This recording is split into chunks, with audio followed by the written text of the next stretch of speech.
Instruction, golf news, equipment, travel, interviews, course profiles, and more. Your weekly fix of all things golf is about to begin. It's the Flagstick Podcast with your hosts, Jeff Potter and Scott McLeod. Well, welcome golfers to another episode of Flagstick Podcast presented by TaylorMade Golf Canada. Introducing Stealth with carbon face for better energy transfer and more ball speed. Welcome to the carbon wood age. To learn more, visit tailormadegolf.ca. And right with me, as always, is my buddy Scott McLeod. Scott, how are you this week? I'm doing okay. Like you, dealing with a little bit of this white stuff outside, which hopefully will be gone by the time this podcast comes out. But otherwise, eager to get the season started here after Easter has happened. Yes, Easter. Now, speaking of Easter and eggs, did you have a chance to hit any on the weekend? No, not literally, figuratively, of course. Yeah, no, managed to whack a few indoors, but outside, not quite ready for that yet. Had some invites. A couple of people were going to head out to play and said, hey, do you want to come along? But it wasn't the best weather. And I know a lot of people got out there, probably enjoyed themselves, but I'm going to be a softie this year and just wait for another day when maybe the weather's a little bit warmer. Maybe this weekend coming up. I think that's a good plan. I'm kind of the same way. I'm just not, I'm not quite there yet. I did hit some in the net. It wasn't good, so I know that it's not it's not quite ready. I did clean up the bunker in the back, the side of the yard there, where we have the little pitching hole there. We built the bunker last year and put sand in it and everything, and I cleaned that all up, so it looks pretty. I mean, I didn't hit anything out of it, but it looks pretty. Well, you know what? Everybody that got out, like I said, I'm sure they enjoyed themselves. And I certainly saw a lot of social media posts of people getting out and playing, which was nice to see. More golf courses opening this week. We have a lot more opening dates. We had a lot last week on the 15th in the Eastern Ontario, Western Quebec. We're certainly seeing a lot more in the next week. I think we're pretty much at that tipping point now where we're going to have more than half the golf courses are going to be open. Some are saying, they're still a little bit soft, but I think this weekend coming up, we'll see the balance. We'll see all the ones from Club Link are opening up this Friday, other groups and things like that. So yeah, so I think golf season it's here. It might be. Well, we do have lots to get to. Once again, there's no shortage of great topics for us to dive into on this episode, Scott. This week, we're going to take a look at 9-hole golf courses and their role in golf right now. We're also going to talk about classic versus the athletic style golf shoe. We're also going to obviously look at the regional and national golf talk scene. Of course, product watch, more help on your golf game on the Lesson Tee with Kevin Haime Golf School. All that and more on this episode. So, let's get right into it, Scott, and let's get to the front nine. Presented this week again by our good friends at Metcalf Golf Club. A natural setting, a pleasant challenge. Looking for fun golf at a great rate. Save 15% when you prepay. Visit metcalfgolf.com to book. All right, diving into the front nine just a little further, Scott, to the weather we talked about before we even started the front nine here. Course opening calendar, obviously, on flagstick.com. You mentioned, probably over half golf courses are going to be open in the next week. So, it's getting to the point now where we're going to stop talking about the, who's open and who's not open. You did mention before we even got on the air here that there were a couple of new additions just recently that were added to the course calendar. Who were they again?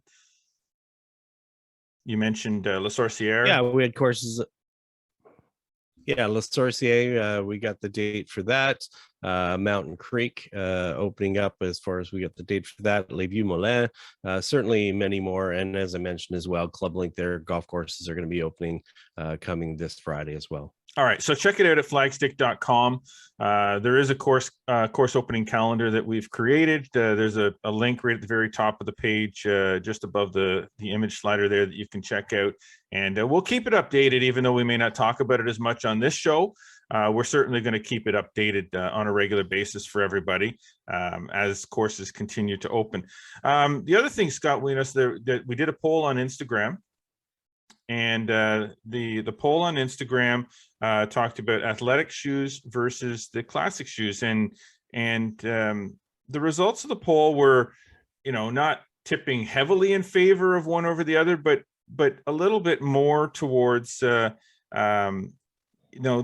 the athletic shoe representing, a little bit less than 50%, but classic shoes, 39%.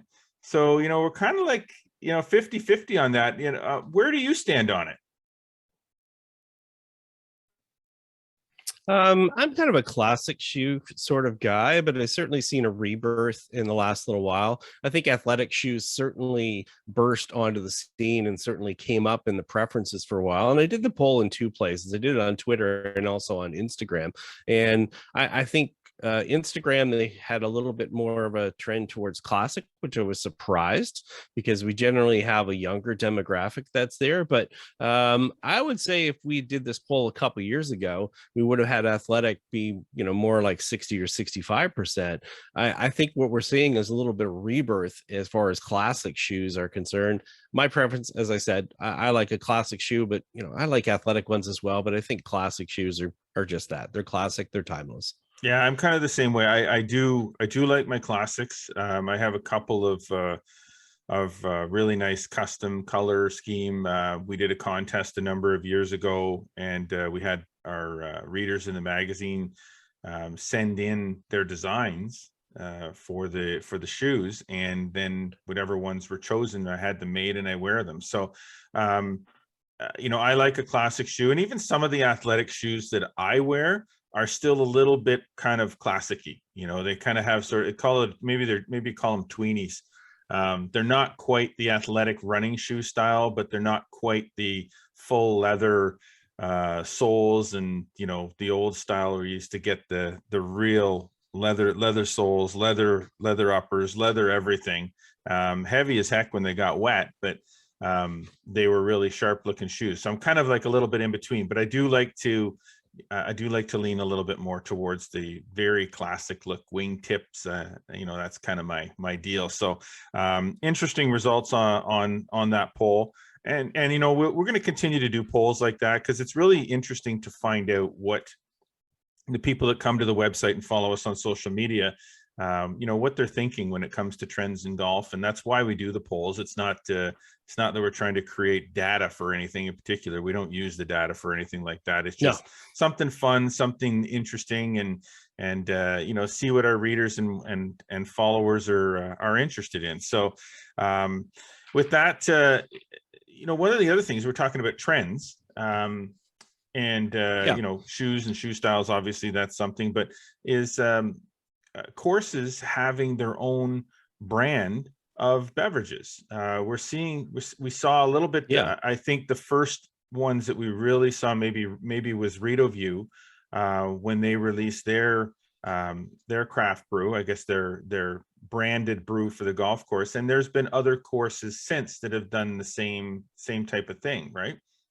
Yeah, what we're seeing is a number of golf courses are teaming up with breweries somewhat local to them, just doing their own version of beer. Obviously, you mentioned Rita View, their number 17, which is actually made with hops that are done on the property there. We've seen Brockville Country Club team up with a Thousand Island Brewery, I believe it is, and do a beer down there with using some of the honey from their golf course. We're seeing Pembroke this year is teaming up with Square Timber, which is a brewing company up in the Pembroke area, and they're doing one for their 100th anniversary. And then we actually have other golf courses that actually have breweries on site. So Broken Stick at the Hammond Golf Club is excuse me, it's definitely a trend. We're also seeing Rita View as well. They're actually teamed up with a distillery and they're actually doing a gin now. So golf courses are just, they're realizing that they have a brand, they have an audience, and that, they want to do something special for their members or their, golfers that are there. We're going to dive into more of that on a future show. We're going to bring on some guests and talk specifically about that, but we just want to give that a mention today. And we're definitely seeing that trend where, craft breweries, obviously they're growing, they're all over the place, so there's a lot more availability for that. And golf courses are recognizing that they can do sort of their own thing and have something under their own brand that maybe their golfers, their customer will appreciate. Hey, it'd be cool A Flagstick beer. Oh, wouldn't that be I know, something? yeah. He's gonna find. Okay, now I know that there's not gajillions of people listening to this podcast just yet. There will be, but if anybody out there is in the craft brewing industry and wants to talk about that, that'd be kind of cool. Have a little Flagstick lager, or Stickman ale, something like that. That would be neat. It would have been neat to do it last year on our 25th anniversary, but it is what it is. So yeah, Hey. it is kind of cool. And yeah, like you said, we're going to dive into that a little bit more, because it's something we actually did in two a couple of separate big stories instances. on. We did part 1 and a part 2 of golf courses and the relationships to craft breweries. Castleview was another one that has a relationship with a local craft brewery. So there's a trend there. We want to look at it, and we want to bring some people on to talk about it. But this was kind of just a little. I know people have been seeing stuff on social media, with particularly recently with the gin from Rideau View and with the Pembroke Golf Course, because they're celebrating their 100th, that they're doing something special. So we just wanted to acknowledge that what's going on there, and that we're gonna do something a little bit expanded on that in some later shows. And further that, if people want to go out to flagstick.com, they'll see those travel stories, and they were travel stories. The fact that you can go to certain areas within Eastern Ontario, and there's 40 plus breweries that are in this area now, and people can line up a golf trip where they can maybe hit around a golf and visit some of these breweries or distilleries. So that's what that story was, or stories were all about. So definitely check them out, and I'm sure we're going to have probably part 3 and part 4 to that, considering the expansion of craft breweries and distilleries in the region. Absolutely cool. Okay, so shifting gears a little bit. As the season starts to get going here, we're gonna get into we're gonna start talking tournaments, tournament golf, competitive golf, because that's gonna start happening pretty soon. There's gonna be tournaments popping up, but schedules are starting to happen right now, and one of the more recent ones is the 2022 flagstick.com PGA of Ottawa schedule, a tour that we've been sponsoring, the local PGA, Ottawa PGA pros. We've been sponsoring the tour for quite some time now. That schedule has now been released. It has, and you know what? The tour is going to kick off on May 30th, and that'll be the Spring Open, which is going to take place at the aforementioned Castleview Golf Course. That will also be a qualifier for the match play. I'm looking forward to it. I'm not sure how many events I'm going to play this year. I am in the senior category now, but and then it heads to Renfrew on June 13th for the Summer Open, which is nice. What we'll see this year, and Carol Ann Baxter mentioned that, the executive director of the Zone, is that this year the schedule sort of goes a wider geographic range, which is kind of nice. There'll be other stops. Traditionally, the seniors, ladies, and assistants is at Mississippi. The Zone Championship this year, the Cleveland's Rixon Golf 2022 PGA of Ottawa Zone Championship, is presented by Nike Golf, is going to be at the Loyalist Country Club in Bath, not far from where I am. Nice. So who knows, I might have to play in that one, since I can sleep in my own bed, but we'll see. And then Lockmart, Smith Falls, and Royal Ottawa are also locations. And the TBD is going to be the Ping Challenge Cup. Yes. Some plans for that. We'll see. There could be some changes in format and things for that this year. But obviously, that's where we get to face off as the honorary captains for the squads and do our thing. So it looks like a great schedule this year. Like I said, covers a wide geographic area. Not just some of the same courses over and over again. Looking forward to the Pro at Eagle Creek. That should be fun.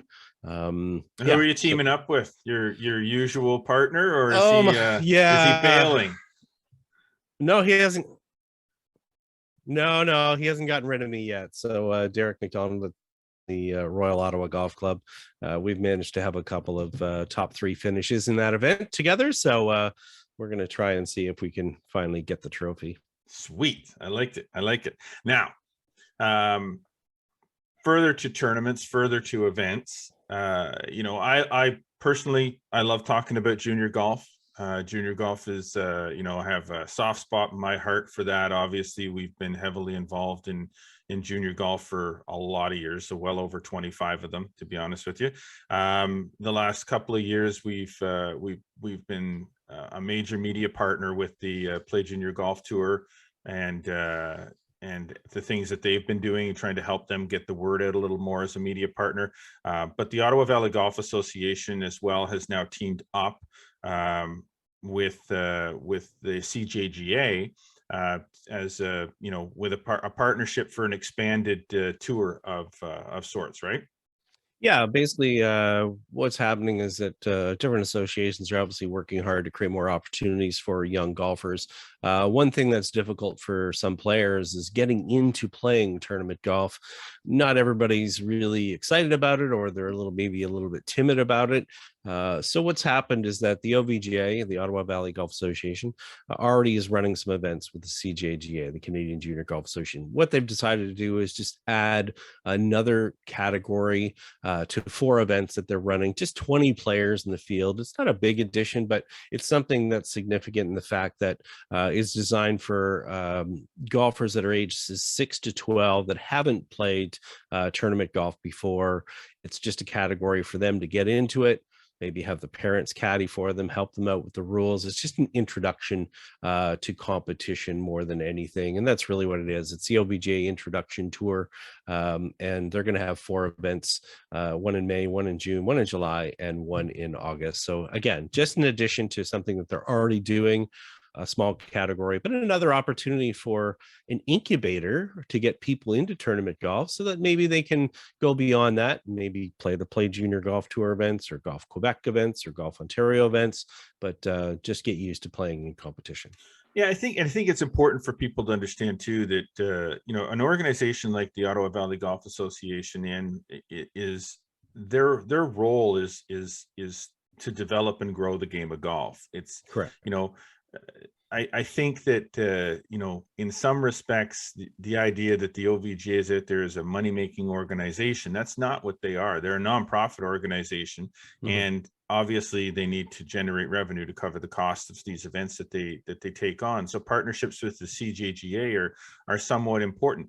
Certainly in no way negates any other tour like the Play Junior Golf Tour, which is by far, you know, our fastest growing junior golf series of events. And you know, Chris Veldkamp has done an amazing job working with, you know, brand new sponsors all the time, trying to grow that tour. And it's taken a lot of work to get where it's at.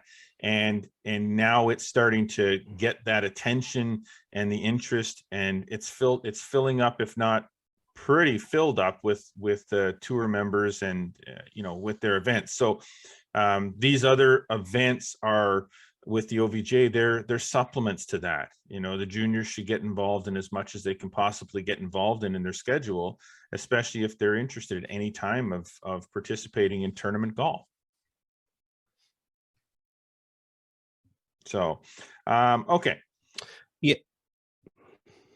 Sorry, you want to add something to that, Mr. No, McLeod? I was just going to say they, you know, if people haven't checked it out, Golf Ontario has a website called the Ontario Junior Golf Pathway, which is a great way for people to check out all the different tours and to see where the opportunities are for the juniors to get involved with tournaments if they're interested in that competition factor as well. Not everybody has to be, but it's certainly a way to meet other golfers, test your game, and, you know, experience golf in a different way.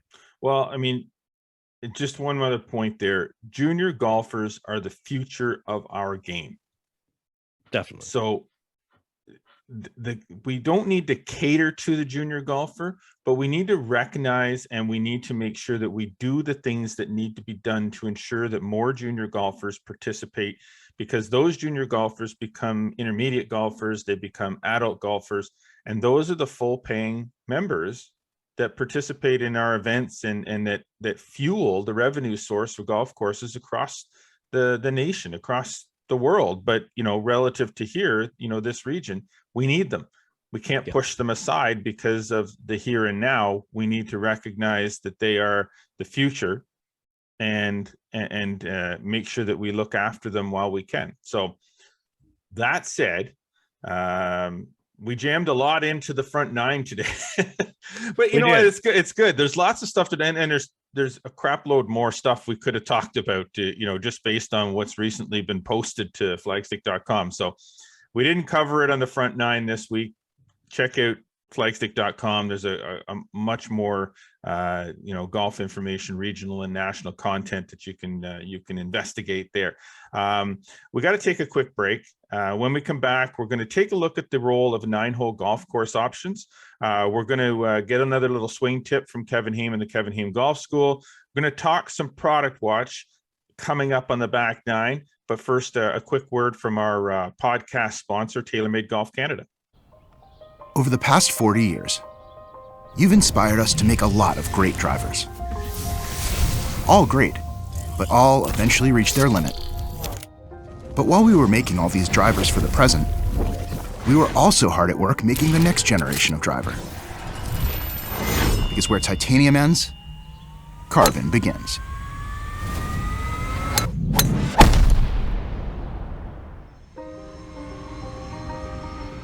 And we are back. So welcome back in. We are adding a little new element. My God, like what is wrong with my mouth? It's like a tongue twist or something. Another new element to the show. We have a new sponsor. So we've got our back nine. We're officially calling this our back nine. Our back nine presented this week by Golf Sim Gurus. Work on your game all year round in the privacy of your own home. Custom golf simulator setups built to your specs and to fit your budget. Visit golfsimgurus.ca to learn more. Now, we said we were going to talk about 9-hole golf courses, and this is kind of it's kind of a cool topic because there's we've done 9 and dines or 9 and wines features that we've done in our own publications before. And, you always hear the talk about 9 and dine, but this is more than just the 9 and dine kind of concept. So, why don't you just kind of set us up here, Scott, with this? This is kind of a topic you wanted to dive into. So dive into. Yeah, so you know what, 9-hole discussions sort of come up a fair bit. A lot of people, for some reason think of golf as only an 18-hole game. And I know for myself and you as well, grew up playing at 9-hole golf courses and, realizing that there are some advantages to them. And people have to also recognize that they're more prevalent than they think they are. I mean, if we go back and look at the golf course 17, which I believe is the last time it was done, of the 2,300 golf courses in Canada, 36% of them were 9-hole layouts. So if you think about that, that's over 800 golf courses that are 9-hole layouts, and they serve a purpose for a lot of people. I mean, that's what their golf is, and that's what their golf experience is. So we should realize as well that in some areas like Manitoba or Saskatchewan, they actually make up the higher number of golf courses in a lot of cases. So, sometimes, just people, 9 holes is good enough. And really, if we look at a lot of golf courses, even within our own region here in Eastern Ontario, many of them started as 9-hole golf courses and may have added another 9 for the back 9, whether that was good or bad for them. But, they serve a purpose. And in fact, 29% of the golf course supply in Ontario is 9-hole golf courses. So I think the biggest thing is talking about what their purposes are in the golf industry. I mean, think about land use. Land's only getting more expensive. People have time limitations as well. I mean, I know a lot of people that just play 9 holes of golf and that they're done. They don't always have to sit there and go, what, I need to play, I need to spend 4.5 or 5 hours playing 18 holes of golf. And then, the time to get there, the time afterwards and so forth. So I still think they, for some reason, people tend to knock them, and I'm not sure why. I can't understand why anybody would knock them, to be honest with you. And let's preface this by saying in no way are Scott or myself discouraging people from playing 18 holes. God, no. I think the 18-hole golf course serves just as much of a purpose. And if you have the time and you want to play an 18-hole golf course and play 18 holes of golf, then by all means, I mean, you get a lot of variety in an 18-hole golf course, especially at some of the tracks around here. But I myself, I'm a 9-hole golfer kind of guy. Like, I honestly just really do not have time.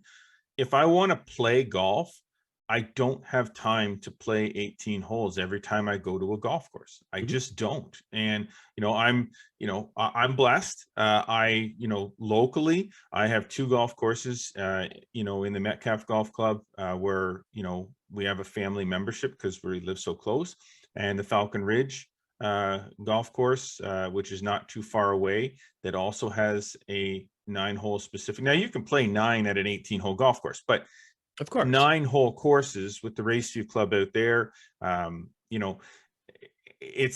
just find it more, for me, I just find it more enjoyable. I know that it's a couple hours, depending on when I go, it could be an hour and a half, and I'm not running around to do that. I'm just playing golf.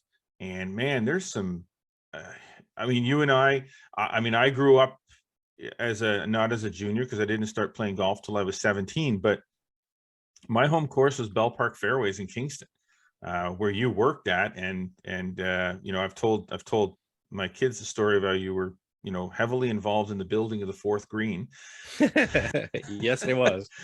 But that golf course has since closed, and unfortunately, I wish I'd had the opportunity to play it right before it closed, and to have my son Brandon, who is an avid golfer, play it before it closed, because I love that golf course. I love playing that golf course. And there's a lot of golf courses around here, man. Some of the 9-hole golf courses around here, the conditioning is just unreal. Rideau Lakes, there's lots of good golf courses in the region that are 9 holes, lots throughout Ontario, lots throughout Canada. And I think what happens too is, I think 9-holers get a knock because people think them as just a community golf course that's, kind of put together by volunteers and doesn't have a quality design. But I can tell you, even when I travel myself, even for, family trips and things like that, when we go to a place like PEI, one of our first courses that we go and play is a 9-holer called Belfast Highlands. It is right on the water, Orwell Bay, quite beautiful.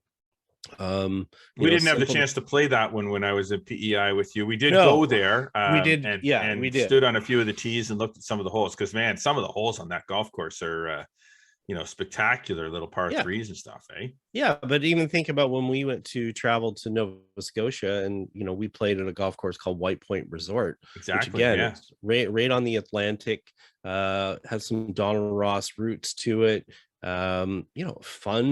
Fun layout. And the other side of it too is that there's a convenience of only playing 9 for some people, if that's the option of you still have time to do everything else that you want to do within a day.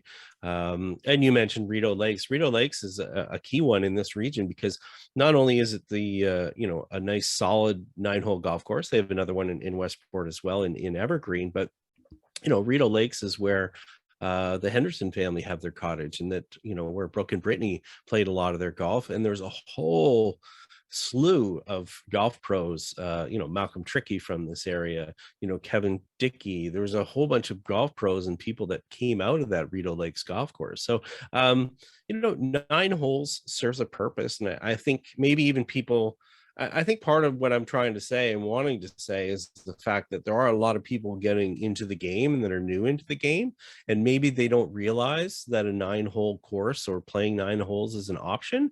So they should always just think that there's more to it than that. And there are 6-hole golf courses. There's one in Manitoba. There's a number of 12-hole golf courses. There's other options. And just don't dismiss the golf course just because it's not 18 holes. Well, and we want to encourage people to play as much golf as they possibly can. And we also have to be realists when it comes to, as we enter into the first year of somewhat, call it normalcy, I'm not going to say post-pandemic, because we really certainly are not post-pandemic yet, but we're pre-post-pandemic, maybe a little bit. And we know that there's going to be people who are going to want to do more.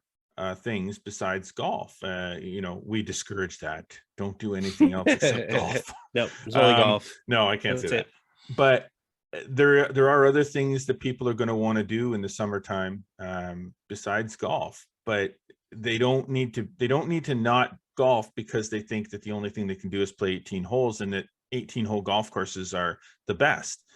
That's not true at all. There are tons and tons, especially around this region, but across this great country, there are tons of 9-hole golf courses that are outstanding layouts and outstanding designs in great condition. And you'll enjoy playing those 9-hole golf courses just as much as playing an 18-hole golf course, and you still have plenty of time to barbecue and go to the cottage and go to hit the patios downtown or whatever it is that you want to do, that you think you want to do besides golf.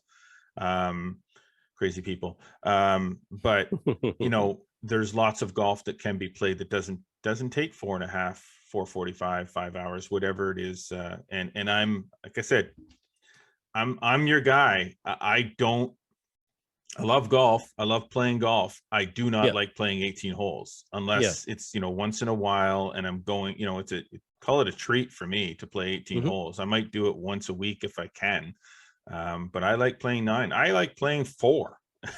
For me, I'm kind of like I like going to a golf course and just, maybe going out and popping 3 or 4 holes in and that's it, like 7 o'clock at night kind of thing. Maybe that's all I have time to do. But 9 holes is my go-to for sure.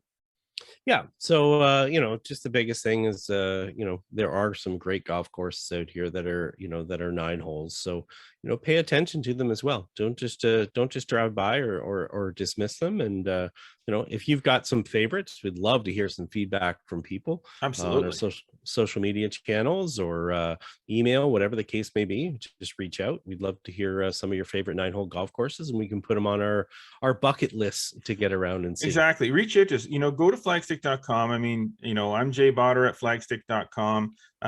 If you want to email me and you've got something you want to say, something you want us to talk about, you got, your favorite hole, your favorite 9-hole course, whatever it is, reach out to us, man. Like this show is for everybody. It's not just for 2 guys like us to grab some mics and talk golf. It's for you to offer some feedback and give us some ideas of topics that you want us to talk about. So do it. Just do it. Okay. All this 9-hole golf course talk and all this talk about hitting the links is great. It would be a lot more enjoyable when we get to golf if our swings are dialed in a little bit more. So, that said, I think it's time for another weekly swing fix here on the Flagstick podcast with our buddy Kevin Haime at the Kevin Haime Golf School on the lesson tee. It's always the right time to play better, whether you need private lessons, a better short game, some putting help, or even custom fit golf clubs. Visit kevinhaime.com, and remember, better golf is a lot more fun. This week, Kevin talks about how to use the ground to generate more power. Check it out. All right, golfers, time for a really important lesson. And this one deals with what we call ground forces or vertical forces in the swing. There's all kinds of forces in golf. There are lateral forces, rotational forces, there's torque, but there's also vertical forces. You have to stay in touch with the ground, use the ground and gravity to drive through the golf ball, create speed and energy. So, you know what we see a lot on the lesson tee? We see what I call floaters and lifters. So everyone's trying to make their swing bigger. It looks like they've got helium in their, in their sweater, and they're lifting, or they're lifting this way. I call them floaters and lifters. Everything's too much high and off the ground. I want you to think about the reverse next time you're practicing. Think about, maybe I've got lead shoes on or very heavy socks and shoes, and I want to stay in touch with the ground when I swing. So as I swing my arms up, this leg stays down. I want to maintain flex in my trail knee. I want to feel like the weight is heavy into that shoe. Then I'm in touch with the ground. And as I move forward onto the lead foot, I don't really want to drop a lot, but I do want to work on getting the weight to the outside of this shoe and almost feel like I'm squishing down before I rotate. Now this is the key. When you're rotating, your belt buckle, your midsection actually rises up and uses the energy. So when you're practicing, stay flexed in your backswing. Don't try to get bigger and float away. As you move onto your lead foot, feel pressure in this heavy shoe here, this lead shoe you've got on. And then once you get down into here, now we're rotating and clearing and using the ground. We're using ground forces, a little bit of vertical pressure, and we're hitting the ball farther. When you practice, pay attention to your legs and staying in touch with the ground. This is not good. High and floaty is not good. Low and strong and in touch with the ground using gravity, that will help you become a better player. Well, there you go. Using the ground. Now, this is more up your alley than up my alley, Scott, when it talks about using the ground. I mean, exactly how, that's a great way of describing it. And I'm sure you teach the same concept about using the ground to generate more power. Yeah, I mean, we have two ways to kind of create force in our golf swing. We can make use of the ground and working our way and pushing off that, or we can use our hands. And generally, if we think about it, using the ground and the resistance of the ground will generally be a more efficient, more powerful way to do things. We can think about it related to, jumping in basketball or volleyball or stuff like that. If we tried to do that without our feet on the ground, we probably wouldn't jump very high. So it's definitely a big part of what happens. And certainly it's something that people need to pay attention to as part of their footwork. So there you go. So you'll so if you just passed by that, you'll also be able to, we break out Kevin's lesson tee tips on our YouTube channel as lesson tee, and they're separate from the podcast. If you just want to check out some of the tips from the podcast without watching the whole podcast, though we do encourage you to watch the whole podcast, because you might miss something. Something big. Okay. Now, with all the talk of, bettering our golf swing, using the ground, now technology continues to play a massive part in the types of products that are coming to the market. Golfers have access to just about any type of technology to help them with their golf swing. And the technology can tell us almost anything about our golf swing. It's that advanced now. Now, it certainly does not replace the need for a coach or a golf professional to help you with your golf swing, but it can't hurt either. So I want to dive into a little cool product we came across in this segment of Product Watch, brought to you by Greensmere Golf and Country Club. Save 40% on daily green fee rates with FlexPass for only $425 plus tax. Visit greensmere.com for more information or to get a FlexPass. Okay, so Scott, we came across this product called Hackmotion. Yeah, Hackmotion. So let's talk about Hackmotion. Well, Hackmotion's a funny name because, of course, everybody thinks of hack as a bad golfer, but in fact, this is obviously trying to help you be a better golfer. Hackmotion's been around for a couple of years now. I will say I do own a Hackmotion, and basically what it is, it's a wrist sensor, and it's from a company that's based in Latvia, and it's about 3D measurement. And one of the biggest things about golf now is the fact that we can measure more things and not just look at a picture visually and go, yep, that looks good. We can actually measure what we're trying to do and quantify what we're doing. So Hackmotion, really simple, super lightweight sensor.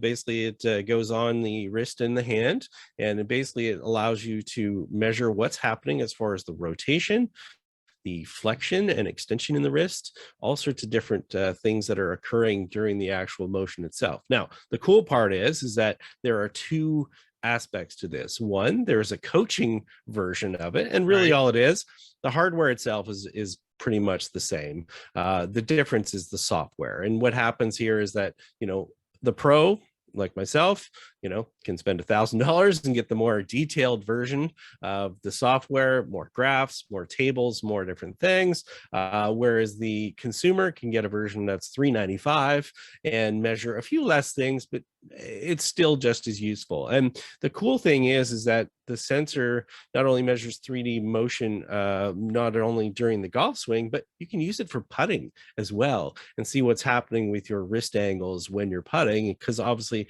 all these things have an effect on what's happening with the club head or the putter head as you're making your swing. So, the player version basically focuses more on club face control, Gives you real-time feedback as well. That's a cool aspect of it. Basically, what you can do is you can set certain parameters, and it'll either beep in or beep out, and treat you like Pavlov's dog, and show you a good boy, you did well. Bad boy, you did not do well. Oh my gosh. But it's a cool way to train for people. And like I said, having a consumer version with a few less bells and whistles, 3D graphs and all sorts of different things, but very useful, an easy way for people to get into 3D, which is really becoming a bigger and bigger trend as far as measurements are concerned.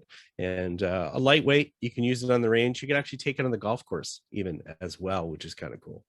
Stuff of this technology is coming off a long way since the days of Golfer's Choice, Scott McLeod, when we put the swing mate about 18 to 24 inches behind where we were hitting, and we'd hit balls into the net and try to see exactly how fast, how much club head speed we could generate, because it's but the only data that came out of that launch monitor was swing speed. So pretty soon we'll be able to put some kind of a monitor behind our ball, and we'll be able to hit shots, and the app that's attached to it will just simply pop up a smiley face or a mad face or some kind of neutral meh face in the middle of it, and you'll know that your swing is either perfect, terrible, or somewhere in between. It would just be a little hey, good swing.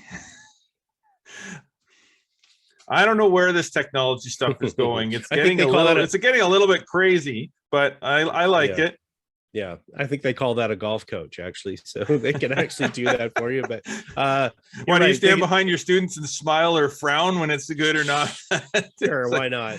I think the neat part here is that, the technology is getting greater, software is getting better, pricing is getting better, because if you think about these technologies, and it's just like computers or anything else, what was accessible 10 years ago or 5 years ago even is more accessible now, not only by the technology but by the pricing as well. And like I said, the cool part within this is that there's an option for a coach who's maybe looking for something a little bit deeper, or her, and the other side of it, there's a version for just Joe consumer trying to work on this. I know I've talked to I talked to a person that was just a golfer in Scotland about the player version of this and how they're working using it. And they just mentioned it based on an Instagram post that I had in posting a graph. And golfers want to be educated. They want more information. And this is just a great way for them to do it.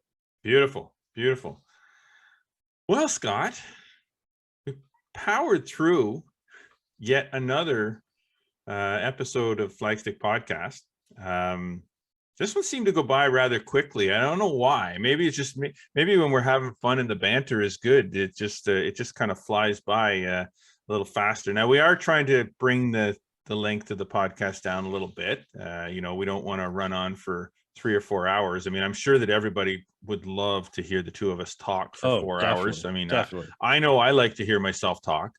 So I can't imagine why anybody else doesn't want to listen to me talk, or you for that matter. I mean, but it is the end of another episode for us. So I hope that everybody has enjoyed listening to our episode so far and has enjoyed this one. I want to thank to our sponsors once again this week: Metcalf Golf Club, Greensmere Golf and Country Club, Kevin Haime Golf School, Golf Sim Gurus for jumping on board as a new sponsor, and of course, can't forget our presenting sponsor, TaylorMade Golf Canada.